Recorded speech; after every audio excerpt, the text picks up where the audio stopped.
బాటలో శిష్యుడు, ఏడ్చేవారు ఎక్కడో. ప్రభుత్వం ఏదైనా, పాలన ఎవరిదైనా మంచి జరిగినప్పుడు అందరూ దాన్ని యాక్సెప్ట్ చేయాలి. అప్పుడే ఏ నాయకుడికైనా, ఏ సర్కార్కైనా మరింత మంచి చేయాలి అన్న ఆలోచన పుడుతోంది. ఉదాహరణకు 2004లో వైఎస్ఆర్ గెలిచాక అనేక సంస్కరణలు తీసుకొచ్చారు. రైతులకు ఫ్రీ కరెంట్ అని, ఇందిరమ్మ, ఆరోగ్యశ్రీ అని అలా చాలానే చేశారు. అయితే అవన్నీ చేసింది కాంగ్రెస్ పార్టీ కదా, ఏదో వైఎస్ఆర్ తానే చేసినట్టు చెబుతావేంటి అంటే నిజమే. నాడు అక్కడ కేంద్రంలోనూ ఇక్కడ రాష్ట్రంలోనూ కాంగ్రెస్ పార్టీ అధికారంలో ఉండడం వల్లనే అది సాధ్యమైంది. అదీ కాక ఉచిత కరెంటు వల్ల నిజమైన రైతుల కన్నా ఇతరులకు ఎక్కువ మేలు జరిగింది. కానీ వాటిని ప్రజల కోసం అమల్లోకి తీసుకురావాలి అన్న కాంగ్రెస్ పార్టీ ప్రయత్నాన్ని మన తెలుగు రాష్ట్రంలో అమలు చేసింది మాత్రం వైఎస్ఆర్ అనే కదా. అందుకే ఆ క్రెడిట్ ఆయన ఖాతాలోకి వెళ్లిపోయింది. సరే, అదంతా పక్కన పెడితే ప్రజలకు మెరుగైన పాలనను అందించేందుకు పాలనా సంస్కరణలను రూపొందించి అమలు చేసే విషయంలో తెలుగుదేశం పార్టీ, ఆ పార్టీ అధినేత ఆంధ్రప్రదేశ్ సీఎం నారా చంద్రబాబు నాయుడు ముందు వరుసలో ఉంటారు అని ఎంత కరుడుగట్టిన అభిమాని అయినా,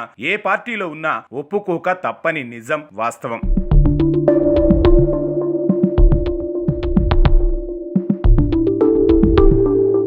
గతంలో ప్రజల వద్దకే పాలన అంటూ తన మార్కు పాలనను సాగించిన చంద్రబాబు తాజాగా ప్రజల చేతిలోనే పాలన అన్నట్టుగా వాట్సాప్ గవర్నెన్స్ ను ప్రారంభించారు. మొబైల్లోని వాట్సాప్ ద్వారా ప్రభుత్వ సేవలను ప్రజలు అందుకునే ఈ తరహా నూతన విధానానికి ఆంధ్రప్రదేశ్ లో సూపర్ రెస్పాన్స్ వచ్చింది. ఇన్స్టాంట్ ఫలితాలు కోరుకుంటున్న ఈ కాలంలో ప్రభుత్వ సేవలు మరింత ఈజీగా అన్న చందాన ప్రవేశపెట్టిన ఈ వాట్సాప్ గవర్నెన్స్ దేశ చరిత్రలో ఒక మైలురాయి. అయితే ఈ క్రమంలో యథావిధిగా ప్రజాపాలనలో చంద్రబాబు ప్రవేశపెడుతున్న నూతన విధానాలను ఇతర రాష్ట్రాలు కూడా ఫాలో అయిపోవడానికి సిద్ధమైపోతున్నాయి. తాజాగా ఈ వాట్సాప్ గవర్నెన్స్ ని చంద్రబాబు ప్రియ శిష్యుడు, తెలంగాణ సీఎం యనుమల రేవంత్ రెడ్డి కూడా తెలంగాణలో ప్రవేశపెట్టేలా ప్రణాళికలు రచిస్తున్నట్లు సమాచారం. ఇప్పటికే ఆంధ్రాలో సక్సెస్ అయిన ఆ విధానాన్ని ప్రవేశపెట్టి ప్రజలకు పాలనను మరింత దగ్గరగా అందించాలన్నది రేవంత్ ఆలోచనగా చెప్పవచ్చు.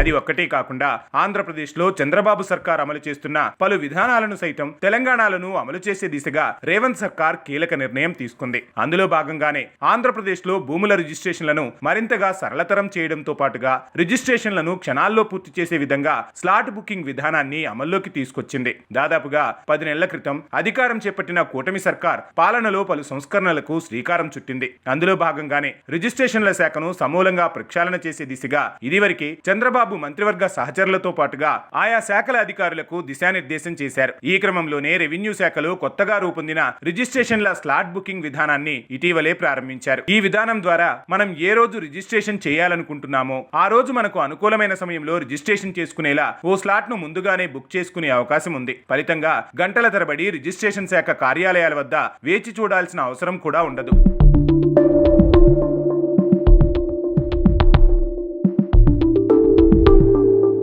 ఈ విధానం ఆంధ్రాలో సక్సెస్ కావడంతో తెలంగాణలో కూడా అమలు చేసేలా ఆలోచన చేశాడు రేవంత్. ఆంధ్రప్రదేశ్ తరహాలోనే భూముల రిజిస్ట్రేషన్ ను, స్లాట్ బుకింగ్ విధానాన్ని అమలు చేసేందుకు సర్వం సిద్ధం చేసింది రేవంత్ సర్కార్. దీనిపై ఓ కీలక ప్రకటన కూడా చేశారు. తొలి దశలో రాష్ట్రంలోని 22 సబ్ రిజిస్ట్రార్ కార్యాలయాల్లో ఈ నూతన విధానాన్ని ప్రవేశపెట్టనున్నట్లు ఆయన ప్రకటించారు. ఆ తర్వాత దశల వారీగా రాష్ట్రంలోని అన్ని సబ్ రిజిస్ట్రార్ కార్యాలయాల్లో ఈ విధానాన్ని అమలు చేస్తామన్నారు. ఈ విధానం ద్వారా కేవలం 10 నుంచి 15 నిమిషాల వ్యవధిలోనే రిజిస్ట్రేషన్ పూర్తయిపోతుందని తెలిపారు. తొలి దశలో హైదరాబాద్ పరిధిలోని అజంపుర, చిక్కడపల్లి, రంగారెడ్డి జిల్లా పరిధిలోని శంషాబాద్, సరూర్ నగర్, చంపాపేట, సంగారెడ్డి పరిధిలోని సదాశివపేట, మేడ్చల్ జిల్లాలోని కుత్బల్లాపూర్, వల్లభ్ నగర్, రామగుండం, మహబూబ్ నగర్, జగిత్యాల, నిర్మల్, వరంగల్ పోర్ట్, వరంగల్ రూరల్, కొత్తగూడెం, ఆర్మూర్, భువనగిరి, చౌటప్పల్, నాగర్ కర్నూల్, ఖమ్మం జిల్లాలోని కూస్మంచి, ఖమ్మంలలో ఈ విధానాన్ని అమలు చేయనున్నట్లు సమాచారం.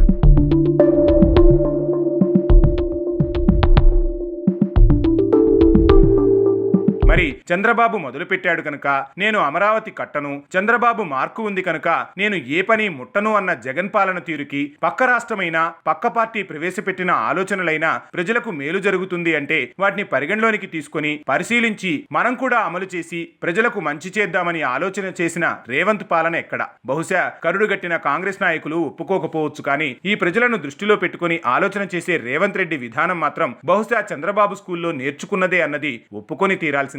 ఏది ఏమైనా పార్టీలకు అతీతంగా ప్రజలకు మంచి చేసే సంస్కరణలు అమలు చేయడం నిజంగా మంచి ఆలోచన అని చెప్పక తప్పదు. ఇదంతా బాగానే ఉంది కానీ పాపం ఈ గురు శిష్యుల తీరు చూస్తుంటే 11 వచ్చి ప్రతిపక్ష హోదా కూడా రాని లేని వాళ్ల పరిస్థితి ఏంటో కడుపు మండిపోతూ ఉంటుంది. కక్కలేడు మింగలేడు, అలా అని ఇలా వాళ్లను చూస్తూ తెలుగు రాష్ట్రాల్లో బతకలేడు. బహుశా అందుకే అనుకుంటా రాష్ట్రం కాని రాష్ట్రమైన కర్ణాటక రాష్ట్రంలో ఉన్న బెంగుళూరు కోటలో కాపురం ఉంటున్నాడు.